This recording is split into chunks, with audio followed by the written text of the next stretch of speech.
topic is very interesting one.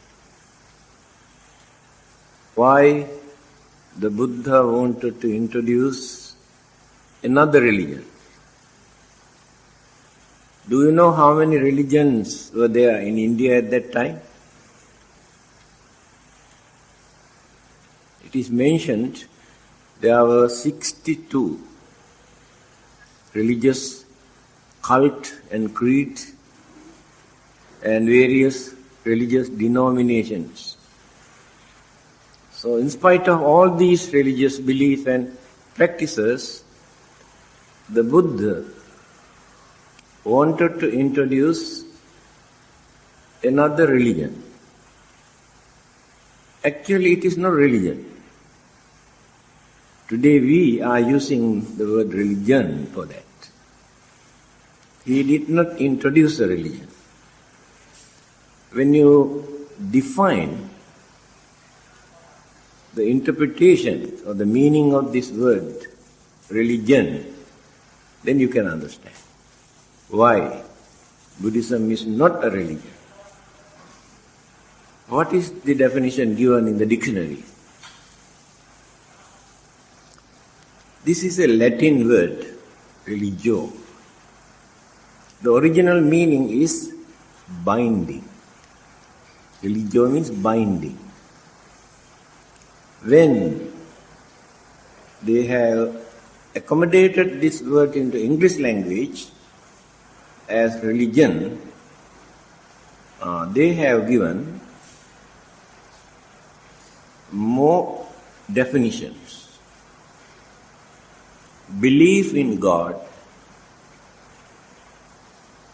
worshipping and praying to God,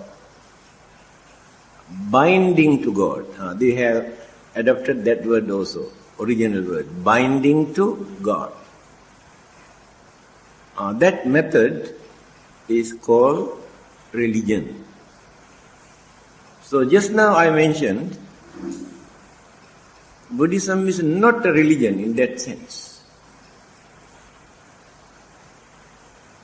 Of course, Buddha did not use the word religion because he did not speak English at that time. What is the word used by the Buddha in place of religion? Can you remember? Dharma. He preached the Dhamma, not religion. Then what is the definitions of Dharma? Dhamma or Dharma? Dharma means universal law explained by the Buddha, which support us, uphold,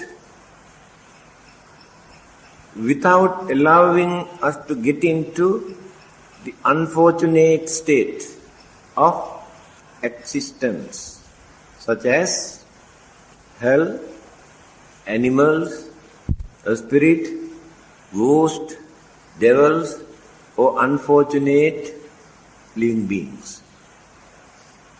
Dharma means the method taught by the Buddha to hold us without allowing us to get into the unfortunate state of existence.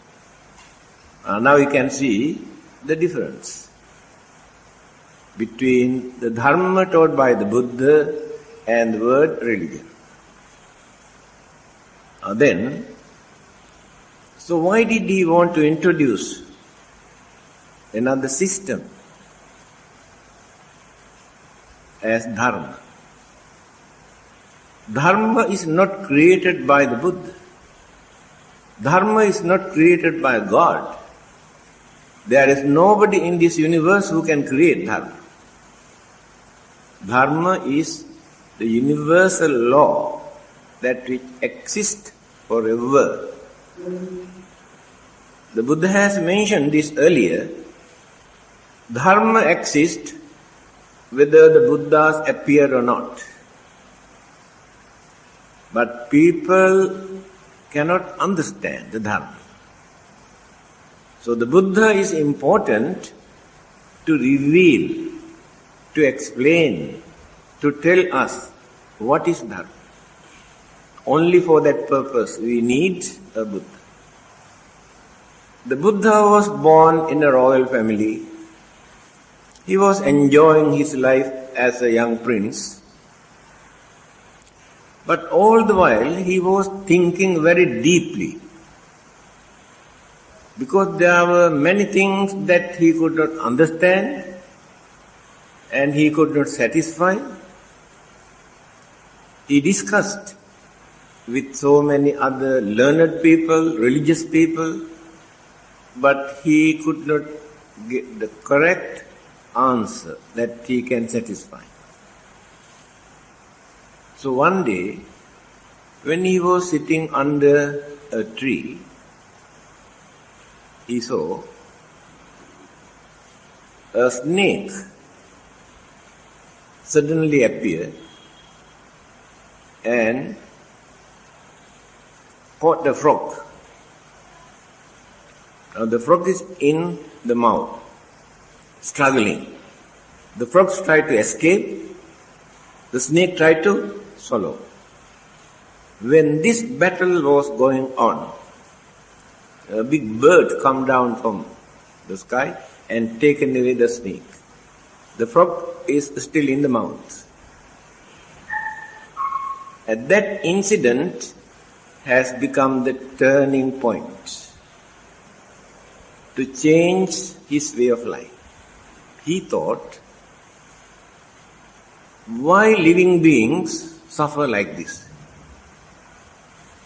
Every living being that exists in this world, one tried to escape, the other one tried to catch. So one living being depends on another living being. Every living being experiences pain, suffering, fear of death. Then where is the justification? If there is anybody to create these living beings to suffer in this manner. That is what he could not understand. Where is the answer? So, he was thinking up to the age of 29. Started when he was very young. Studied religion, existing religions, under many other teachers. He could not get the answer what he wanted. Finally, he decided,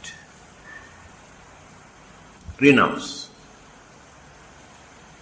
By developing attachment, craving for worldly pleasures, he won't be able to use his independent mind to understand the truth.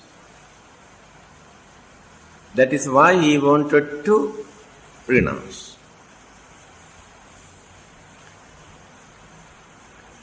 Recently, somebody asked this question.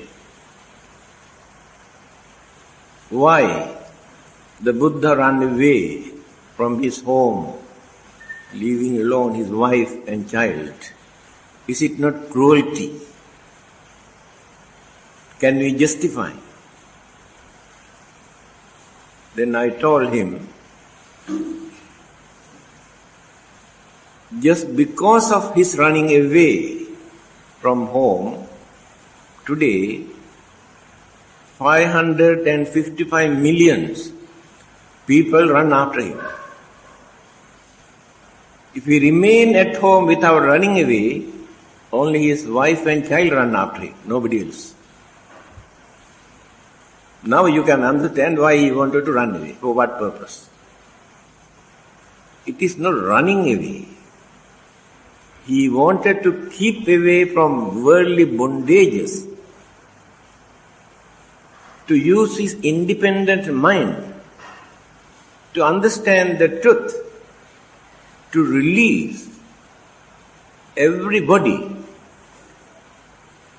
not for his own freedom, happiness, salvation, but for the sake of, not only for the humanity, every living being.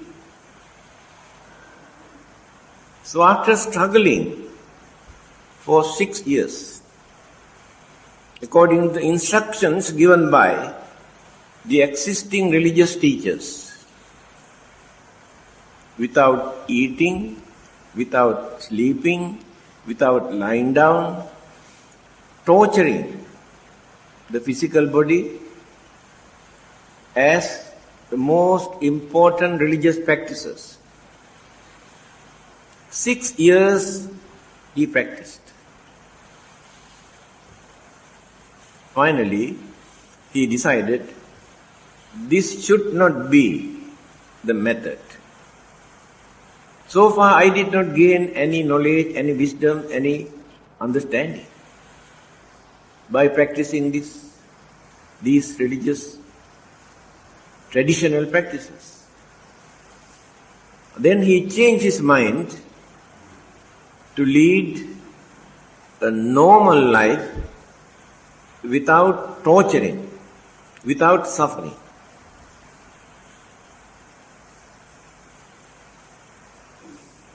After that, he started to meditate under the Bodhi tree. Then he gained that enlightenment, what he wanted. But still many people cannot understand what this enlightenment is. I have explained this on many occasions. In brief, he introduced himself in this way. Abhinyayang abhinyatam. I understood everything that which exists, not within one lifetime. Life after life, he went on developing this understanding. So finally, understood everything. How things appear, why do they appear, why do they decay, why do they disappear, and what happened to them after that? Understood. Then, bhavetabbancha bhavita.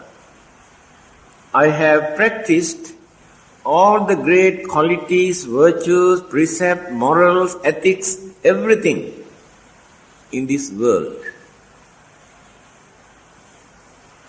Life after life, he went on developing, cultivating his way of life, his knowledge, his understanding and purity. Pahatabbang pahinang me. I have eradicated, uprooted all evil thoughts, evil words, evil actions. Completely purified the mind. These are the three qualities. He understood everything by developing his mind.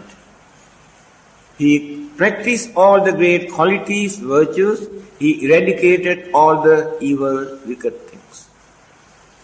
When the mind is pure, the development of the mind, the knowledge that he gained, turned into enlightenment. After gaining this enlightenment, we introduce him as the Buddha. The Buddha is not his name.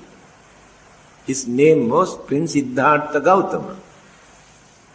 After gaining this enlightenment, we introduce him as the Buddha. One who gained enlightenment is called the Buddha. Then he wanted to preach. Then he realized people cannot understand anything. Their mind completely deluded, misled, blindfolded with wrong concept, wrong belief, wrong ideas. Their minds are not ready. They cannot grasp, they cannot catch what he is going to tell them. When he surveyed the mentality of the masses, he knew people cannot understand. Later,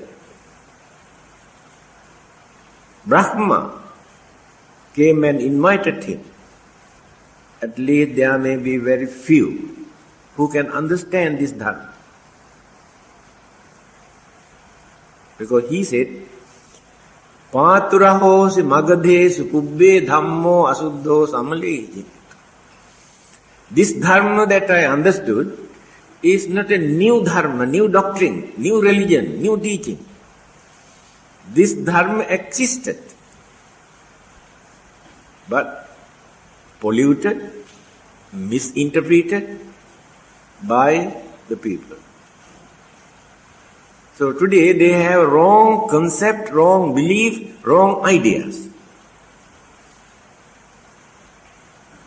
Now what is happening today?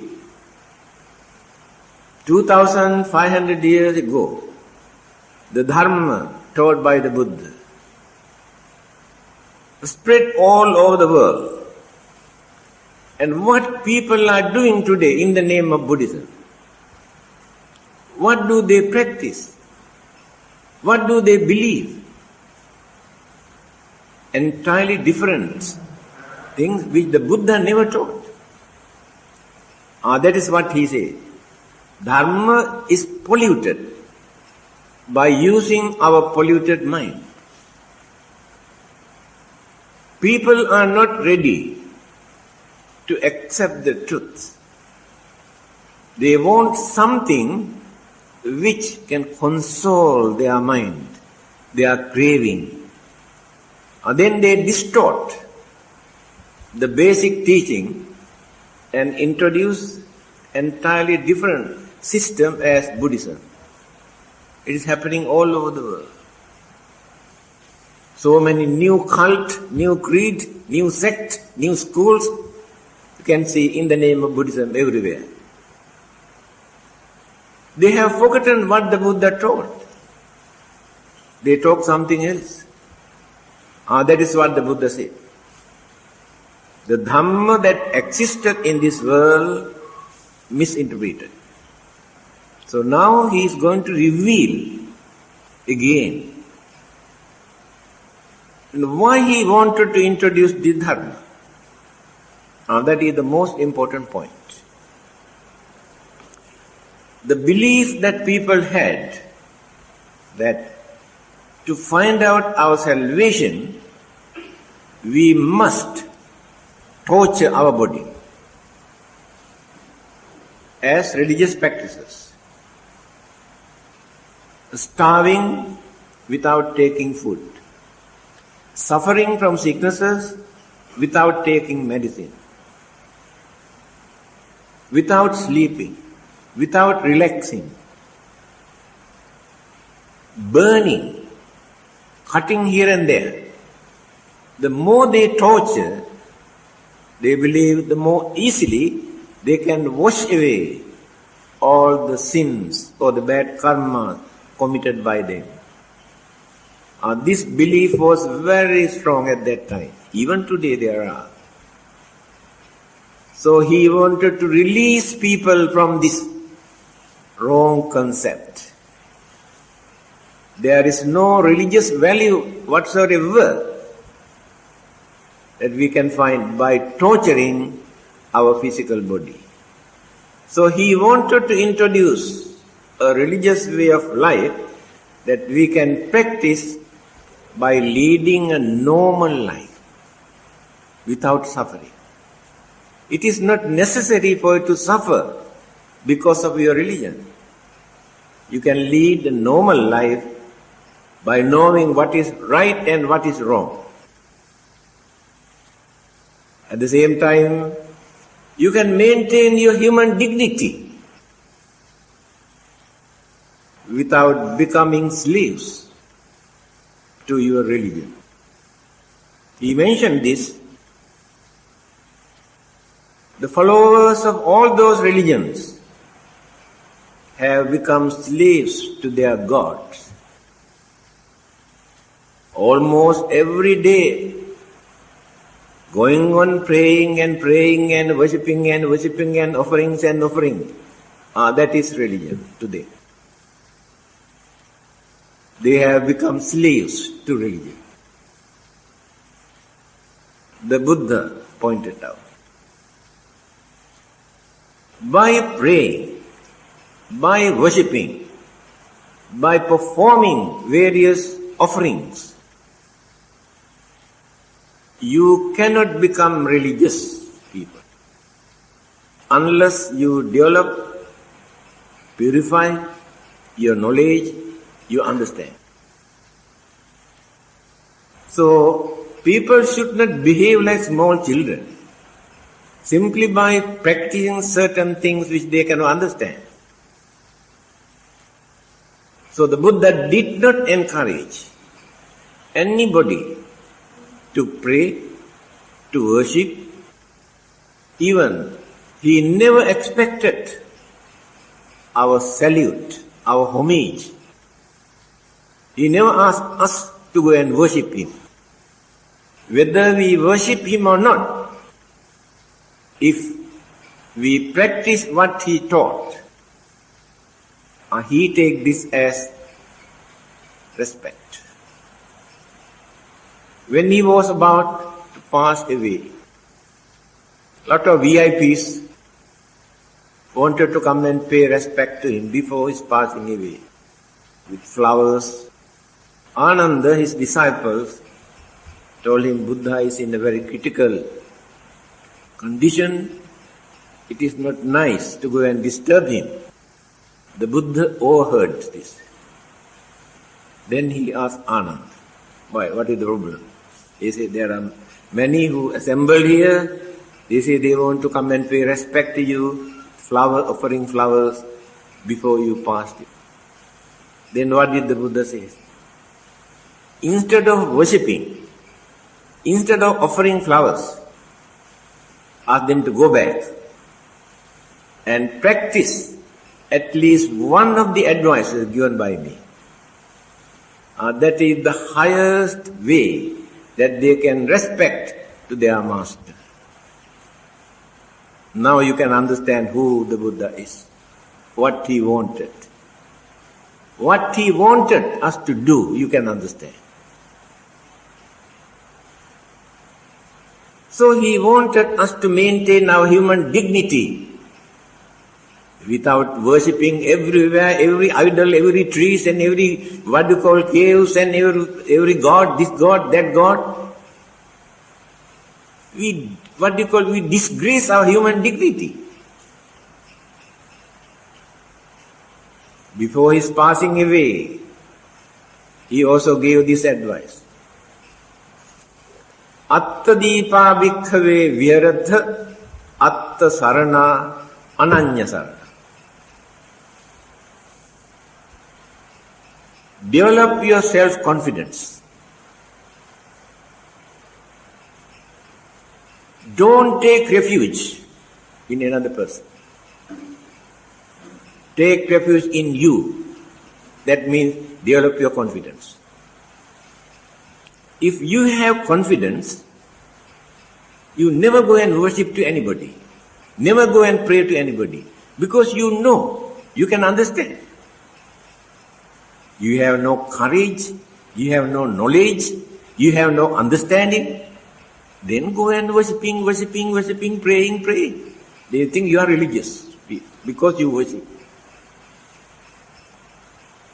This is the parting word of the Buddha. Develop your confidence, your understanding. Then you can understand what to do and what not to do. Then, by performing rites and rituals and ceremonies, as religious practices. Animal sacrifices to please a god. Slaughtering them, burning them, to please their god, to get the blessing. The Buddha condemned these kind of animal sacrifices and rite and rituals, because they thought performance of rite and rituals are the only method for people to find out their salvation and to get rid of their sin or the bad karma committed by them. The Buddha said it is impossible for us to get rid of the bad karmas or sins that we have committed by performing any kind of rites and rituals. Then he has noticed women were not given due place in the society. They were not allowed to enter even a place of worship.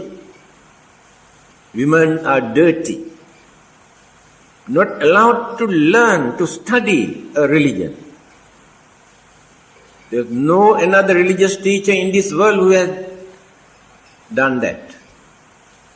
When the stepmother, Mahapajapati Gautami, approached the Buddha, we ladies also want to join the holy order. First time, the Buddha said no. Second time she came, the Buddha said no. Third time she came, he said no. Then she came again and told, do you know, when you were born, your mother died 7 days after that. I am the one who looked after you and nurtured you. How can you reject? Why not you allow us to enter into the holy order? Then the Buddha said, yes, under certain conditions. She said, yes.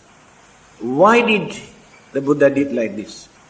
Because he knew the difficulty for women to lead that way of religious life at that time in India. Because there was no proper shelter, no monasteries, no building. Most of them spent in the cemeteries, the jungles, the roadside, and here and there. Ladies cannot lead that way of life. That is why he was reluctant to give permission at the beginning. Let them to understand the difficulty of this way of religious life. Finally, he gave full authority, permission for them to enter into the holy order. First time in the human history, women were given that status by the Buddha. Then the other religious groups started to accuse the Buddha for giving such rights for women. They say women are not suitable for that. It is a very big battle he had, especially Brahmin in India. Even today, Christian church are still not ready to accept women to give full ordination. They say women are not capable enough. Can you imagine what the Buddha has done 2,500 years ago? Still they are not ready to give full authority to women. Now you can understand why Buddhism.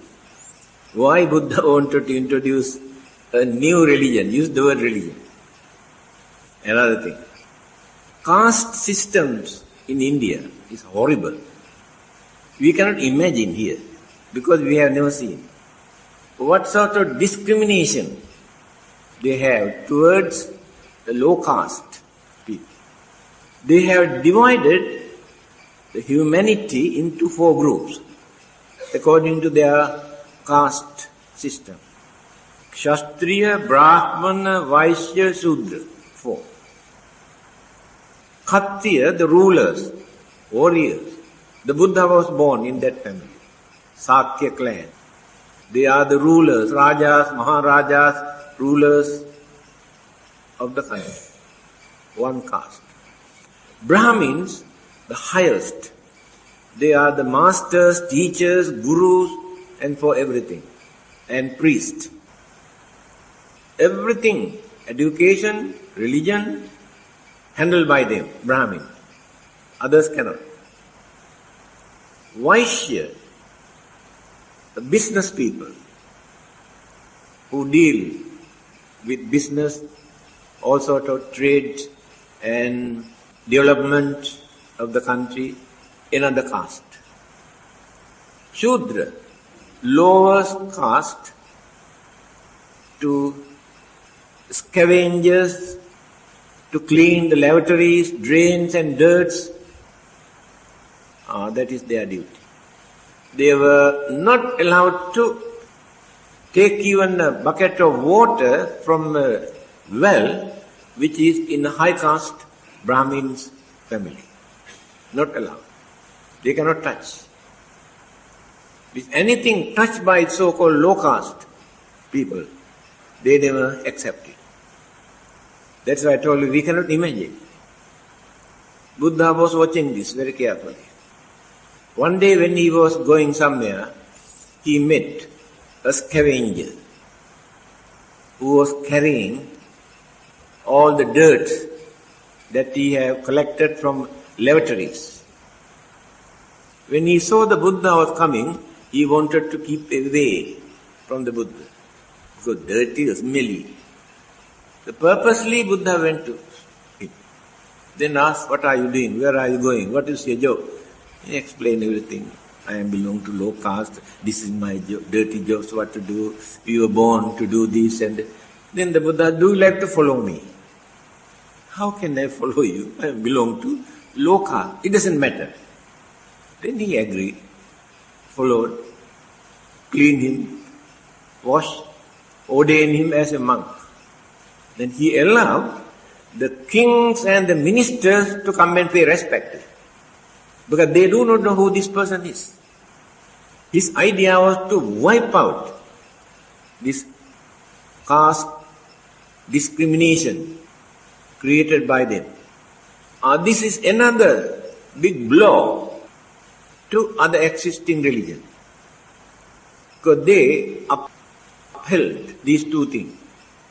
Without giving a place to women, without giving a place to low caste people in religion. In the religious field, they have no place. So the Buddha was the first religious teacher again in this world who wanted to give equal human rights.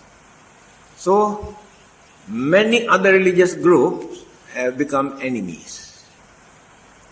That is why from time to time they have destroyed Buddhism in India. When Brahmins come into power, they wanted to topple, destroy Buddhism, because Buddhism goes against their traditional belief and practices. Later, very highly intellectuals, well-educated people learned to appreciate the Buddha's attitude. Now when we take Mahatma Gandhi, Pandit Jawaharlal Nehru, what they have written in their book, Mahatma Gandhi has written in his book, My Religion, the title of the book. He said, actually, we Hindus are indebted to Buddhism. Why?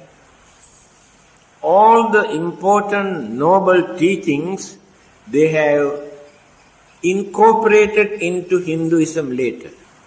Hinduism became a very rich religion after taking the basic teachings of the Buddha. They knew this very well. Pandit Nehru, Prime Minister, in his book, Discovery of India, he said, I really cannot understand what sort of courage and knowledge he had to discard the existing religious traditions and beliefs that people maintained for thousands of years in this country. But Buddha discarded all of them because he pointed out no religious value in those practices. They know how to appreciate.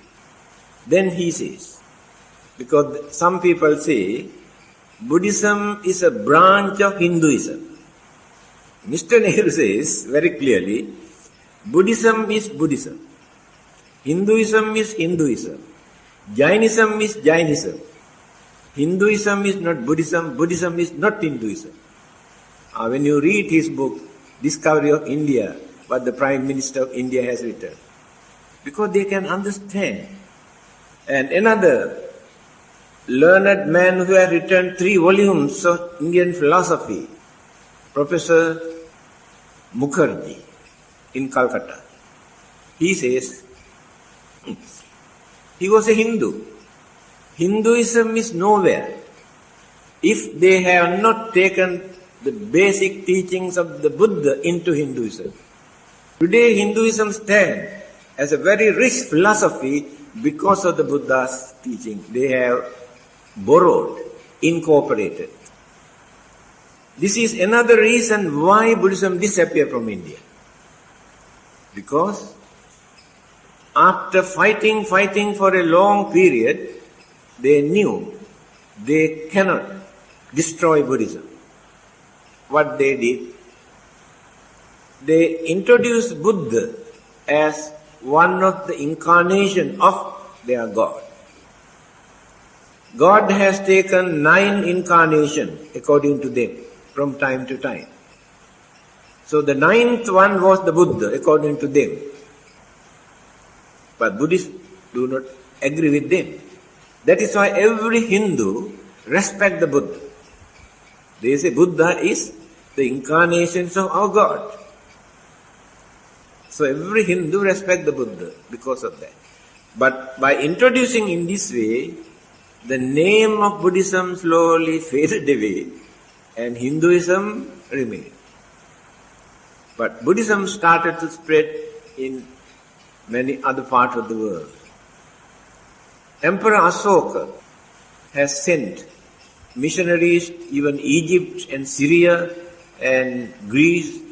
More than 200 times he has sent missionaries to those countries. Buddhism was flourishing at that time. That is 200 years after the Buddha started to develop. Then to this part of the world. In India, Jainism, Hinduism, Brahmanism, they accepted these as their culture, as their tradition, as their way of life, deeply rooted into their mind. Therefore, many of them are not ready to accept the Dhamma, the truth revealed by the Buddha. Now let us take certain other countries where Buddhism exists today. China. When Buddhism was introduced to China, without any difficulty, they accepted. Another important point. Why Chinese have accepted only Buddhism from India? Brahmanism, Hinduism, Jainism, these religions were very active at that time.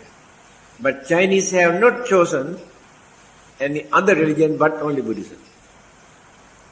Do you know the reason? Why? Outsiders cannot practice Brahmanism, Hinduism or Jainism without following Indian way of life. But the Buddha introduced Buddhism as a universal religion. Any human being in any part of the world can practice this religion. Therefore, Chinese knew it is not necessary for Chinese to become Indians to practice Buddhism. If they want to accept Jainism or Hinduism, then they have to become Indians. This is the nature of the Buddha's teaching, because he has revealed only the existing truth. Truth is common to whole mankind, not only to Indians, to any other part of the world. Now what is happening in the West today? Go and see. Anyone can buy a church in the West. Go to Australia, go to New Zealand, go to America, go to England, go to France. Anyone can buy a church available for sale. People don't want to go and pray. 20 years ago, a bishop in London wanted to give a public talk. The topic was Christianity is in danger. He said, in our Bible, there are so many dogmas, superstitious ideas. Today people are educated. Scientific education opened their mind. People are not ready to accept these things. Unless we remove these things from our holy book, there will be no future for our religion in this part of the world. What he has said happening today. What happened to Buddhism? In Vietnam, Cambodia, Laos, and Tibet, and Mongolia, what happened to Buddhism? If they really practiced the teachings of the Buddha, no one can destroy Buddhism. In the name of Buddhism, they concentrated, introduced, practiced more rites and rituals and ceremonies which have become burden to poor people. So religion or Buddhism has become a burden. Then political upheaval, communism, easily have done the brainwashing to throw away this kind of religion. This religion cannot contribute anything for your development. People accept it. The way how they practice Buddhism, as introduced by the Buddha, we should not depend on those practices to practice Buddhism. He wanted us to do only two things: to do good, to be good. Only these two. You can spend millions of dollars to perform religious rites and rituals or for burning and doing all sort of things. Do you think you can become religious? Without spending single cent, you can become first-class Buddhist if you develop your mind to reduce your anger, reduce your jealousy, reduce your stinginess, reduce your selfishness. First-class Buddhist. No need to spend single cent. But people don't want to do what the Buddha taught. They introduce so many practices in the name of religion, in the name of Buddhism. Now, Buddhism is a mixture of so many things. Every group, every sect, every school try to glorify that their method, their system, their school is higher than others. Competition. But no one wants to practice the Dhamma taught by the Buddha. So, these are the few factors why the Buddha wanted to introduce another religious way of life, having seen what people believe, what people practice, how they suffer, how they have become slaves to religion, to release them from all these problems and slavery and bondages, to maintain human dignity. Then, to find out salvation. One group says, you must pray to God, He can save you.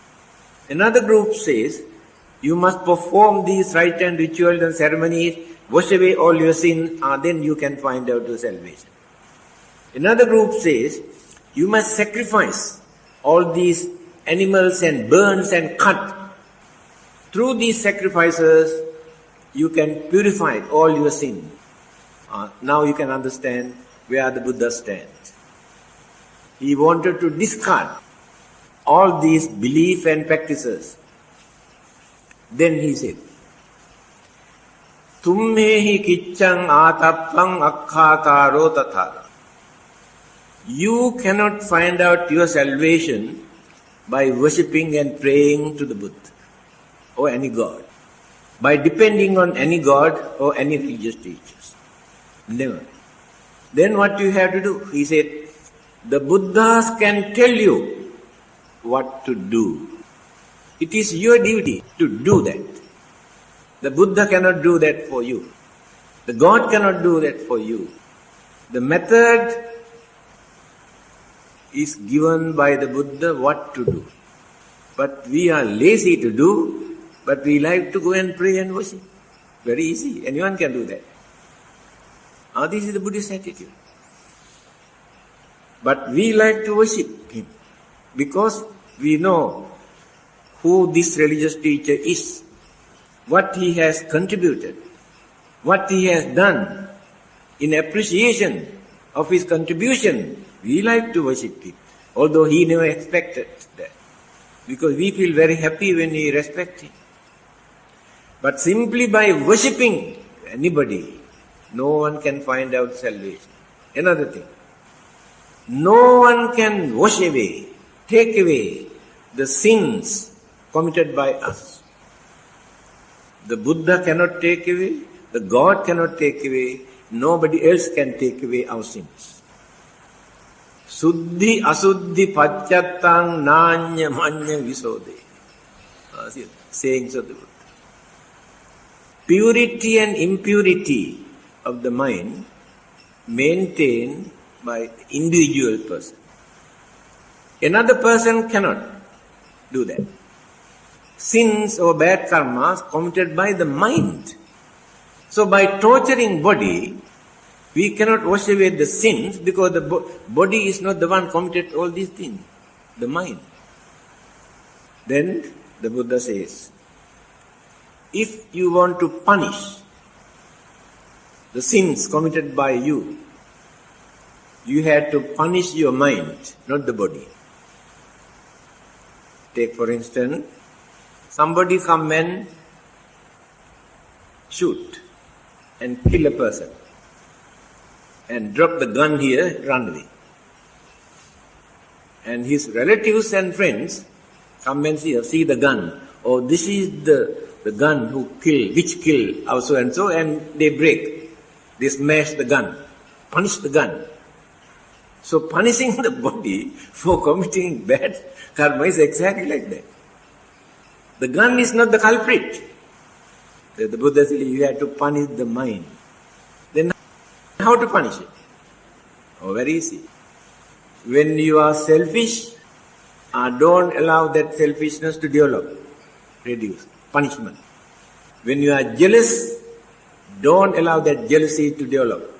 Suppress. Punishment for the mind. When you are angry, don't allow that anger to flare up. Control that anger. Punishment for your mind. When you are greedy, don't allow that greed. Be generous. Punishment for the mind. See whether practical or not. This is the Buddha's technique.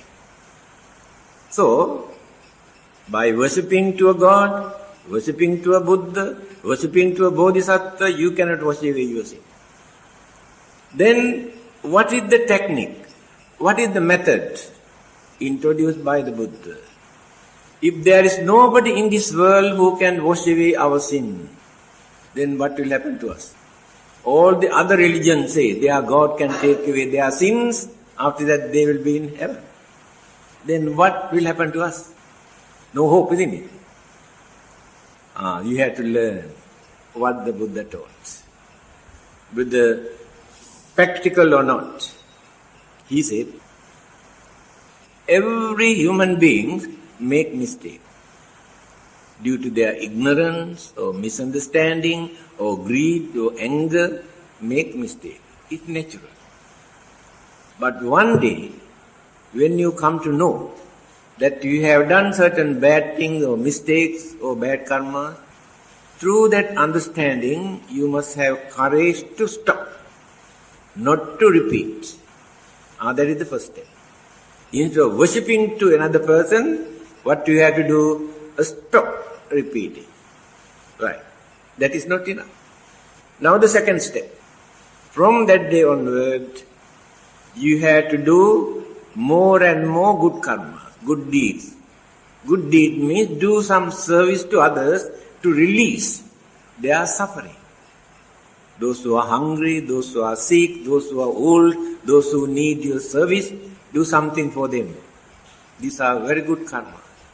So by doing more and more and more good karmas, then you are developing and developing and developing and improving. Not enough. One more thing. Still your mind is not very healthy, very pure. Try to reduce your anger, your jealousy, your selfishness.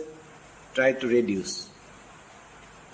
Then all these, the facilities that you have provided, prepared, will be able to overcome the bad effect of the karma that you have done earlier. See whether it's practical or not. Is the practicable method introduced by the Buddha. To overcome means not to wash away. No one can wash away. Remain. But you don't allow this bad karma to come and affect you. Because you have developed more and more good karmas. Then you go further and further and further, doing more and more good karma. Then the bad karmas have no chance to come and catch you.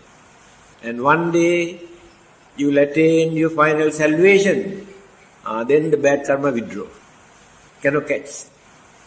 Not by worshipping, praying, offering to any god, but by stopping bad thing, doing more good thing, maintaining healthy mind. This is the method taught by the Buddha. Then, Buddhism is a liberal religion. Very liberal. You cannot find any commandment or religious laws in Buddhism. No one can create religious laws. The duty of a religion is to tell people, these are the things that you have to do, these are the things that you should not do. Then the Buddha has pointed out both. Then he said, I am telling you according to my own experience, not as a message given to me by anybody. I can understand how I suffered during so many previous births due to certain bad deeds that I have committed. This is my experience. I can understand how I really enjoyed my life. Peace, happiness, satisfaction, contentment in my life because of the good deeds that I have done. This is my experience. So I am also telling you, you also can practice and see the result. This is not a message given to me by somebody, my own experience. First, he practiced, after that tell others his experience, good and bad both. This is the way how he introduced religion. He has never said that the Buddha will punish anybody or condemn to hell. Another person cannot do that. Another person cannot send us to heaven. The Buddha cannot send you to heaven. The Buddha cannot send you to hell. He has no authority. God has no right to send us to heaven or hell. After all, where is heaven? Where is hell? According to the Buddha. Hells and heavens are not separate places located somewhere. All the others believe heaven is above, hell is below. under this earth. Alright? Today, modern scientific facilities, equipment, instruments are available. You can go on drilling and drilling and drilling up to the bottom, whether you can see the hell. You will be landed in another country, not in hell. Very clearly Buddha said, only foolish people believe that hell is under this earth. It is not a place, a separate place called hell, where there are suffering in any form, any world system, not only in this world. That suffering state is called hell. Life from birth up to death, nothing but suffering. That is hell. Now we are not in hell. At the same time, we bring certain object through our five senses into the mind, very soothing, very pleasing, very pleasant, and very convenient and very hopeful. We can develop our full confidence. Then he said they are in heaven. How they take things through the senses, how the mind entertains them. On the other hand, how they bring things, how they torture the mind, and how the mind suffers in hell. So to the Buddha, hell and heavens are not a separate ready-made place created by God or created by the Buddha. Anywhere in any part of the universe where living beings enjoy their life, that is heaven. Where living beings suffer their life, that is hell. Not only this, there are many other places, millions of other places where living beings exist. See, still people have not understood what the Buddha taught. So the Buddhist approach, the Buddha's way of presentation of religion is entirely different when you compare with all the other existing religions. Of course, when you come to morals and ethics and duties and responsibilities, very common, every religion. But when we go further and further, you can see what are the differences. What they believe and what we believe. Actually, when we say we believe also, I don't think we are correct. We have very funny kind of belief. What the Buddha taught as religious way of life. Yes, I think must give more time for you to ask. It's a very critical approach to religion. Because people never think that Buddhism is like this. Why Buddhism is spreading in the West today? No missionaries, no hospitals, no orphanages, no old folks home, no preachers, but more and more people accept Buddhism, can agree with their scientific knowledge and understanding.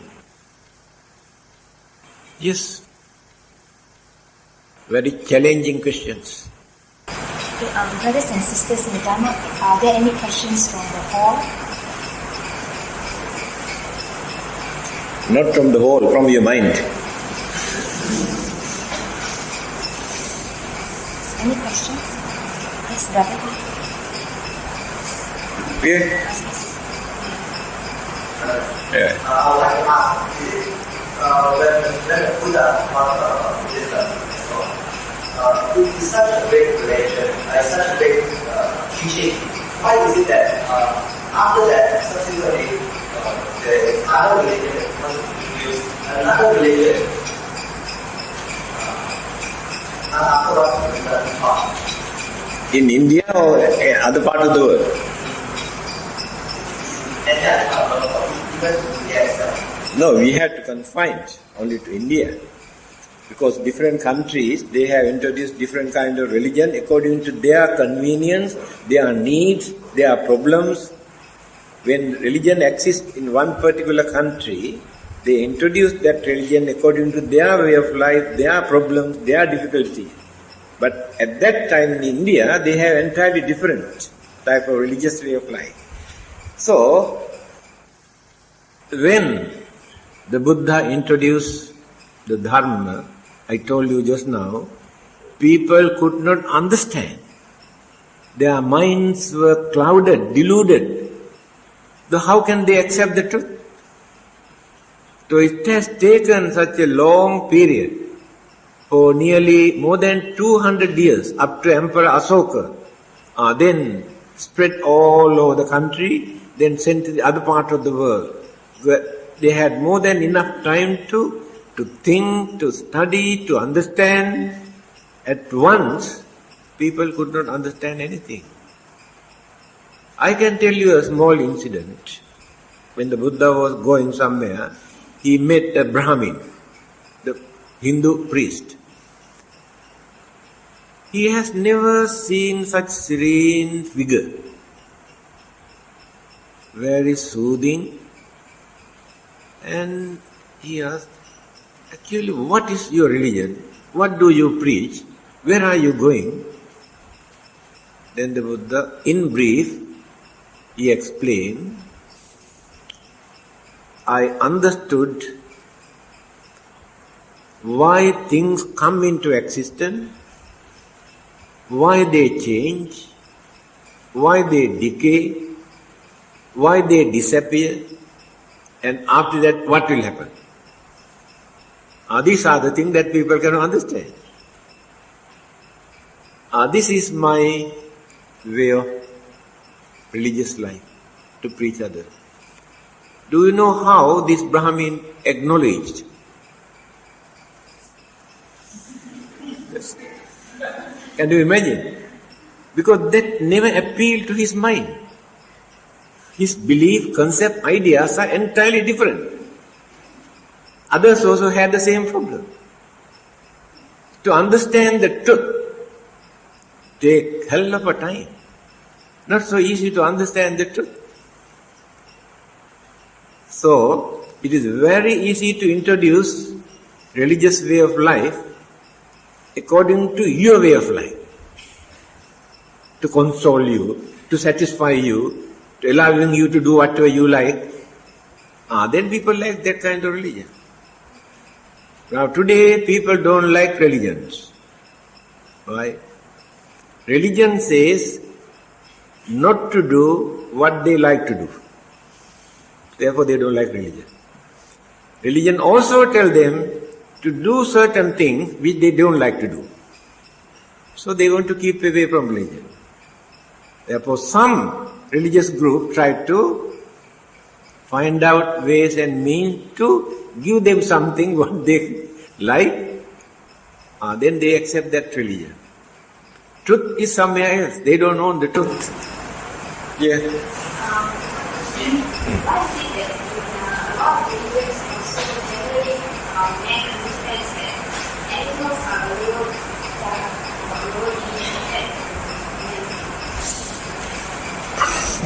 There are two ways to answer this question. Buddhist concept and the other religions. Buddhism regard all the other living beings are unfortunate. Why? Their understanding capacity, their intelligence are very poor, very lesser degree. They may experience pleasure, worldly pleasure. Let us take animals. Animals do not know anything about their life. Animals do not know how to prepare for the next existence. That animal life is not the end of the life. Only human beings can do that. Human beings can understand this is not the first and the last. By realizing this, they prepare for the next existence not to suffer. Other living beings have no such ideas. Therefore, they are lower forms of animal who do not know what to do. They do not know anything about their life. But humans can understand this very well. But other religions treat animals in different ways. They say God created them for us to do anything whatever we like. We can slaughter them, we can kill them, we can eat them, we can do anything whatever we like. God created them for us to do anything. But Buddhism never agree with that. This is more an observation rather than a question. Although Buddhism started in India, but today the percentage of Buddhists in India itself is very small. And that Buddhism around the world is also very small, although it's popular, not as popular as Christianity or Islam, I should say. The conquest of Canada countries taught religion in the day of their missionaries, and the Islamic empire spread, the whole was spread with Islam. And how come Buddhism is always on the lower end, or rather not as popular as the other religion? In a way, is it that we do not carry out our propaganda more than them? Thank you. Yes. Propaganda is a very dangerous job, you know. We should not do propaganda work, you know. You say Buddhists are very, very few, others are so many. You know, how many gems and how many diamonds when you compare with ordinary stones in this world? Why so little? Diamonds and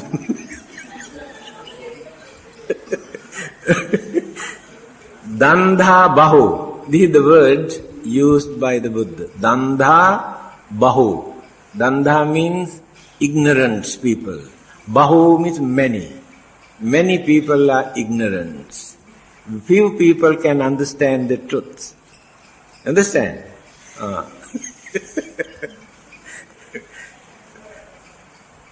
And your second part of your question, not the propaganda, introduce. Use the word introduce. Actually, we are very weak in that respect. One day when I give a talk to a Muslim, Christian, Hindu group, I told them, we Buddhists never organize any campaign to convert people as missionary activities, because we never think the followers of other religions are sinners. We never think the followers of other religions go to hell. Therefore, it is not necessary for us to convert them into our religion. Let them remain. If they practice their religion properly, that is enough for us. Last week, asked about the abortion issue of scanning shows that the child is retarded. Yeah. Is it really bad karma to abort the baby? No, I see. Oh, that's right. Actually, to clarify this, we had to explain what is karma, how we create karma. Not knowing what karma is not so easy to understand. Chetanahang bhikkhave kammang vadami. The way how the Buddha has introduced how we create karma. It is not the action, the intention, chetana. First we create the idea. After that, the idea turn into thoughts. Thoughts working just like waves in the mind. After working, then we decide to do something. That is called Chetana. See the difference now? Now, you want to kill a rat. Right, idea appear in your mind. Then go on thinking how to kill. Going on thinking. Then one day, I know, I'll kill like this, decided. Then you created that one with the action. Without action, you cannot do that thinking alone. Both must combine together. In that intention, there are different degrees.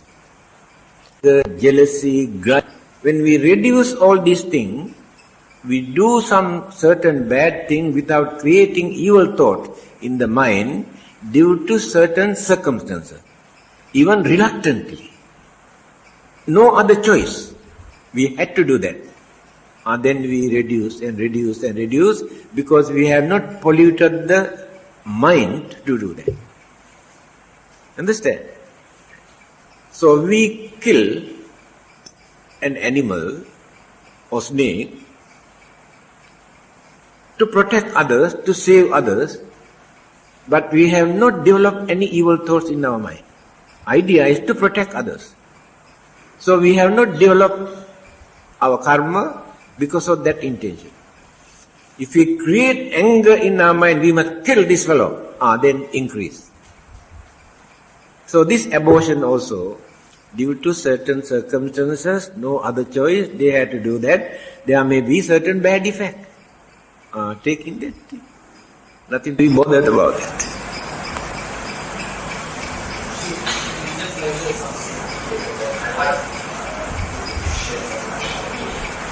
That is, you're sleeping, and for the past 2,000 years, give you away for half of that. Then in your heart, you say, I would like to get away from this. Then when you wake up, then you want that, then you go away of it, and then you sleep. Because your intention is that kill, as you see that, you can't have to do it back. So what is your question? Only intention or question? Not clear. What is it? Intention of killing the mosquito. Mosquito, yeah. You feel happy that you're dropping the mosquito, so that you get some rest. Oh, if you feel happy, you increase.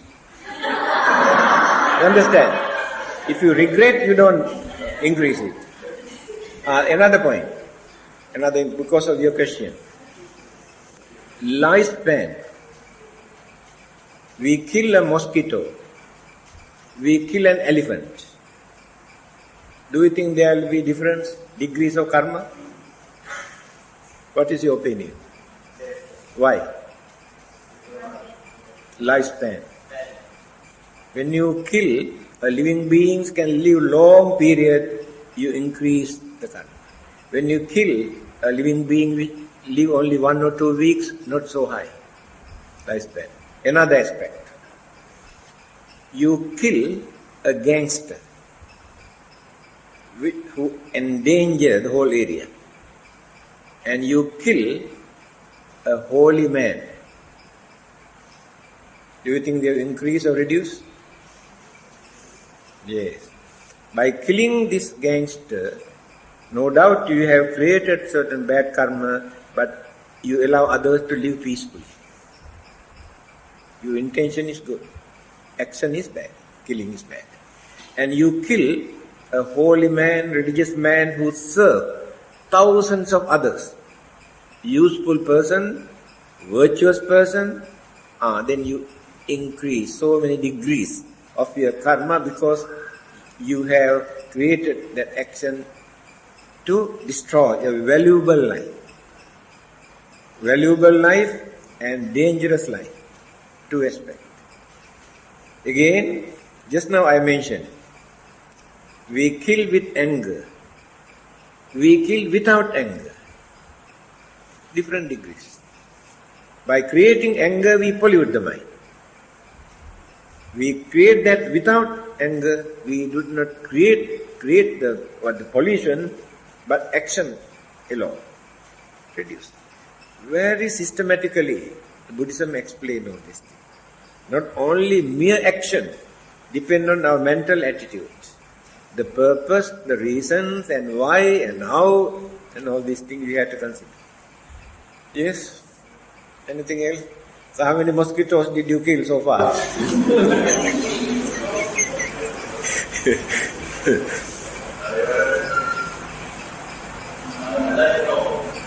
About? World. Why do you want to know about the world?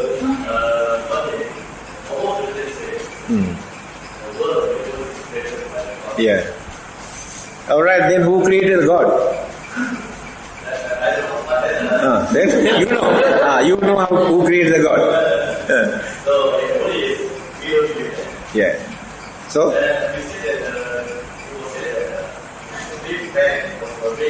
Big Bang.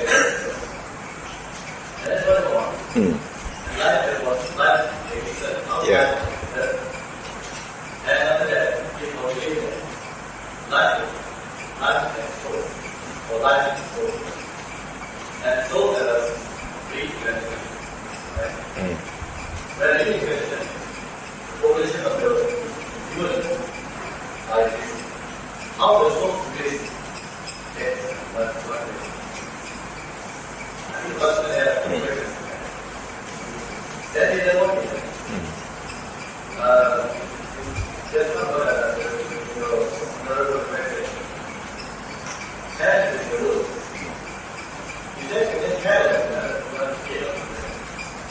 Here?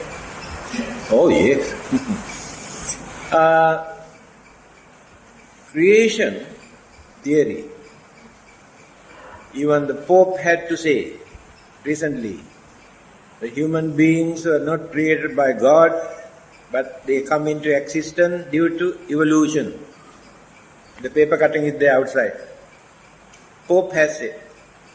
Then where is the creation?